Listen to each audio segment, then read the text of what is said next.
Ma'am, are you really married? E- Excuse me? What do you mean? I had hired a private investigator for a certain investigation. From the report of that investigator, I heard an unexpected fact that left me unable to hide my shock. If my husband has been exploiting my frequent night shifts to have a sweet affair, I will never forgive him. My name is Rachel. I am a nurse at a general hospital and a working wife who was about to celebrate her first Christmas since getting married. My husband Daniel, whom I married half a year ago, is a very gentle man who is 5 years older than me. We met at a social gathering, and we hit it off because we had the same last name. We got married as we entered our 4th year of dating. Daniel's parents had already passed away, and he said he had no relatives, so we ended with a photo wedding instead of having a wedding ceremony. Daniel is an area manager of a retail store. He basically works at a branch, but he also goes on business trips to the head office and visits various stores. I don't have any children yet, and I thought I should earn money when I can, so I mainly take night shifts. Thanks to that, I can relax on my days off after night shift, and I think I have more days off than other jobs because a night shift counts as 2 days of work. Daniel's job did not have fixed days off, so he often adjusted to match my days off. We enjoyed our newlywed life by going on many trips and dates. One day when I came home from a night shift, Daniel, who should have already gone to work, was at home. "I'm home." "Huh? Daniel? You're not off today, are you?" When I asked with curiosity, Daniel opened his mouth with great difficulty and said, well, you see, I have a sudden business trip from tomorrow, and it might be a bit long, so they suddenly gave me the day off today." "I see. How long will you be gone?" "About a week, I think. It might be longer, but I won't know until I get there." "All right, work hard." I was saddened by the sudden and lengthy business trip. I had a rare consecutive holiday the day after tomorrow, and I was looking forward to spending a slow evening with Daniel. But if it's for work, I had no choice but to switch gears, and I decided to drive Daniel to the airport. It takes about 2 hours by car to the airport, and it takes about 2 hours by plane to the head office in New York. After seeing off Daniel at the airport, I strolled around the airport, which I rarely visit, had lunch at a famous nearby cafe, and returned home. Exhausted, I sprawled out on the sofa, where I spotted an unfamiliar envelope tucked under the TV stand. It must have been something that Daniel, who was supposed to be on a business trip to the head office, had left behind. Feeling a little guilty, I checked inside. Inside was an album filled with pictures of Daniel, an unknown woman, and a little girl, maybe around 5 years old, in front of a kindergarten classroom, dressed in a school uniform. What on earth is this? My mind went blank. Could it be an affair? And with a single mother? Unforgivable. Infidelity. The word floated into my mind, and before I knew it, I found myself calling Daniel's office. I mentioned that I knew Daniel, made up a reason, and asked if he was on his trip. To my shock, they told me that Daniel was on bereavement leave. What's more, I was informed that there were hardly any business trips from their branch to the head office. What was going on? Daniel had told me he was away on business, but he was on bereavement leave? I hadn't heard anything about it. He was lying to get time off work, just to meet with the woman and child in these photos. That was the only conclusion I could come to. I started looking for a detective agency. I decided on one, planning to visit the next day. But all the while, I couldn't shake the realization that in the 4 years we'd been dating, Daniel had been lying to me about these non-existent business trips. A profound emptiness washed over me. Perhaps I was exhausted, because at some point, I fell asleep. When I woke up, it was already 6 a.m. the next day. I had an appointment at the detective agency at 10 a.m., so I got ready, carefully placing the envelope I'd found yesterday in a larger bag so it wouldn't fold. At the agreed-upon time, I walked through the gates of a detective agency for the first time in my life.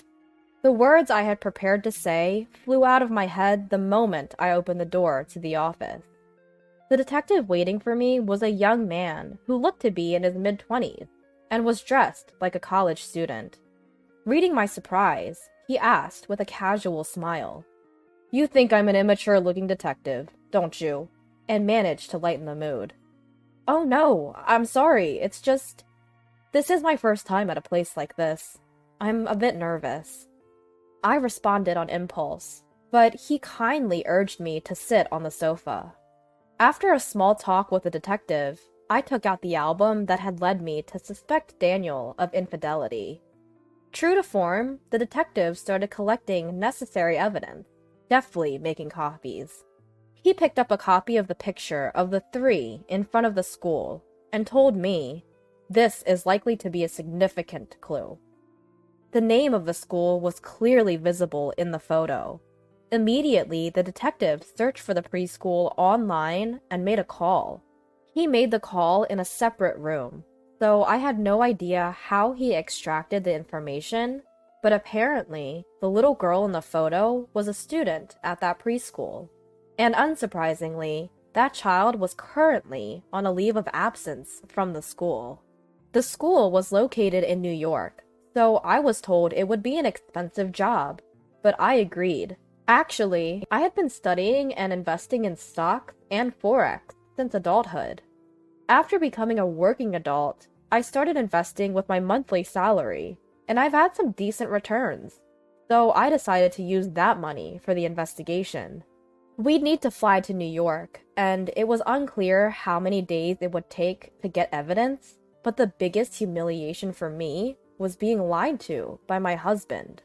I wanted to grab proof at any cost. That determination drove me.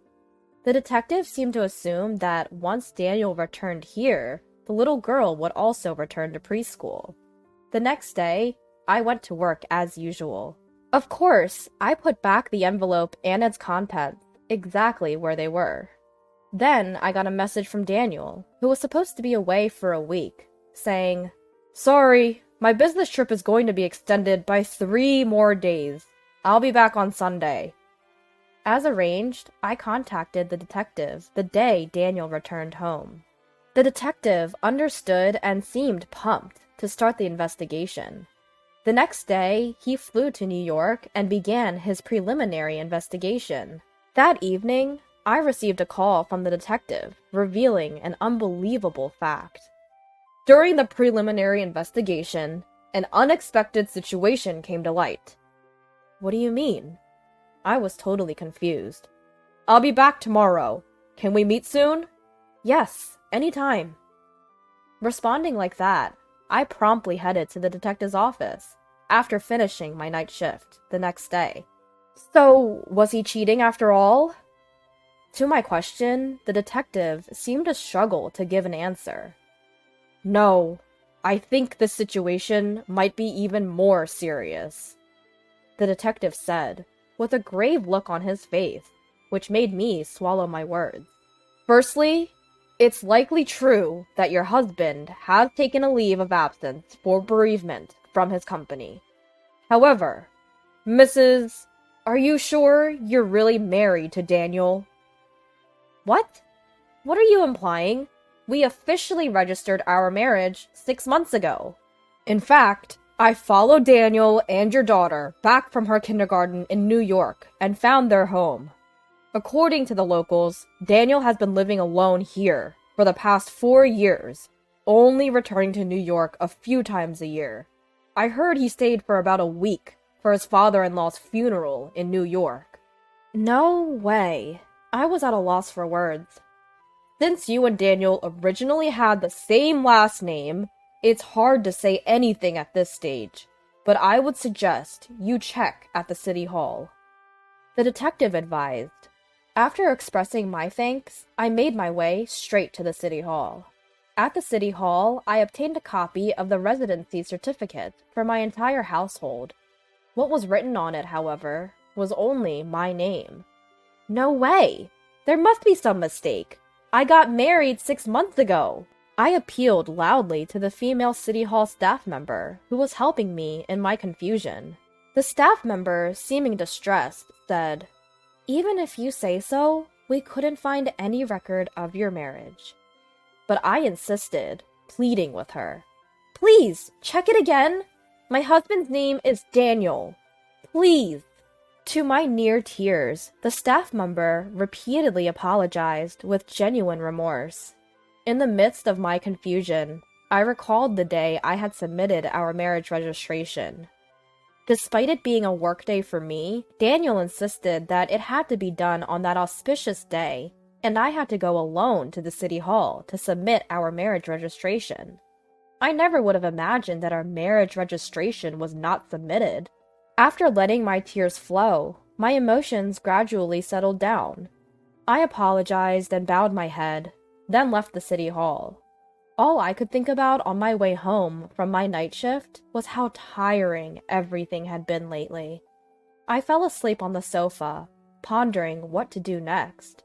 When I woke up, Daniel was in the middle of preparing dinner. Seeing him like this reminded me of the woman and the girl in the photo. I was furious about being deceived, but I realized that if I lost my cool now, I wouldn't be able to take any action. So I was able to suppress my emotions. From that day on, I put on a smile in front of Daniel. About a week after going to the city hall, I had been considering whether I could find out anything about his real wife from Daniel's phone or his surroundings. Daniel tends to be quite forgetful, and it seemed that he accidentally left his house without his smartphone that day. I happened to be off, so I considered delivering it to him. But first, I decided to check his phone. Normally, it's not cool to snoop on someone else's phone, but I couldn't afford such decorum at the time. Considering the state of my mental health, I felt I had no choice. Daniel occasionally unlocks his phone while voicing the passcode, so unlocking it was easy. From there, I found the contact of a woman with a girl's picture he always talked about as an icon. I immediately called this woman. Around the third ring, a calm and elegant woman's voice answered. "Hello? Who is this?" When I asked, "Are you Mrs. Daniel Smith?" the woman's tone turned puzzled. "Yes, I am. But who are you?" "I'm someone Daniel met at his outstation. It's hard for me to say this, but we are living together now." "So there really is a woman at his outstation. I see. I was planning to visit my husband who lives there during the end of the year holidays. Can we talk then?" I didn't expect this turn of events. I gladly accepted such a generous offer. Around that time, Daniel said, "Sorry, but there's a reunion in my hometown this New Year's, so I'm going to go back home." I had been waiting for these words from Daniel. Of course, I immediately agreed. According to what his wife told me, Daniel's hometown is the next town over. I heard both his parents had passed away, and he had no relatives. But it turns out, both parents are alive and well, and still living in the next town. There's only 1 month left until the end of the year. I decided to find a lawyer who specializes in relationships and planned to thoroughly punish Daniel. Until the day of the showdown, I acted as usual with Daniel, but emotionally, it was unbearable. And finally, 1 month later, the day of the showdown arrived. I told Daniel I had a night shift starting the night of the 30th and left the house with a smile, saying, "Take care, and Happy New Year!" Of course, I explained the situation at work, and got a vacation from December 30th to January 2nd. I stayed at a business hotel on the 30th, and on the morning of the 31st, I went to the meeting place with Daniel's wife, and saw an elegant woman, just like in the photos. Her name is Mary, and she married Daniel 6 years ago, and they have a 5-year-old daughter. After briefly discussing each other, Mary and I began executing the plan. Mary came all the way from New York by plane, with her parents and her daughter. Since this isn't a story to tell a young child, She left her daughter with her mother in the hotel room. Together with Mary's father, we were heading to Daniel's family home. It seemed that Mary had spoken to Daniel's parents beforehand, so I was surprised when they bowed deeply to me as soon as they saw me. Then, on the evening of the 31st, as planned, Daniel opened the door to his parents' living room. "I'm home!" "Welcome back!" The woman who welcomed Daniel with a smile was not Daniel's parents, nor Mary, but me. Seeing me, Daniel went pale. "Why are you here?" I faced the surprised Daniel and replied with a calm smile. "What's this? Weren't you married to me?" "No, this is..." Daniel couldn't move, pale as a ghost. There stood Mary, Mary's father, and Daniel's parents, all present. They all glared at Daniel with stern faces. Mary spoke up quietly. "What's the meaning of this, Daniel? We just had a baby and needed help from our parents. So I asked you to work away from home.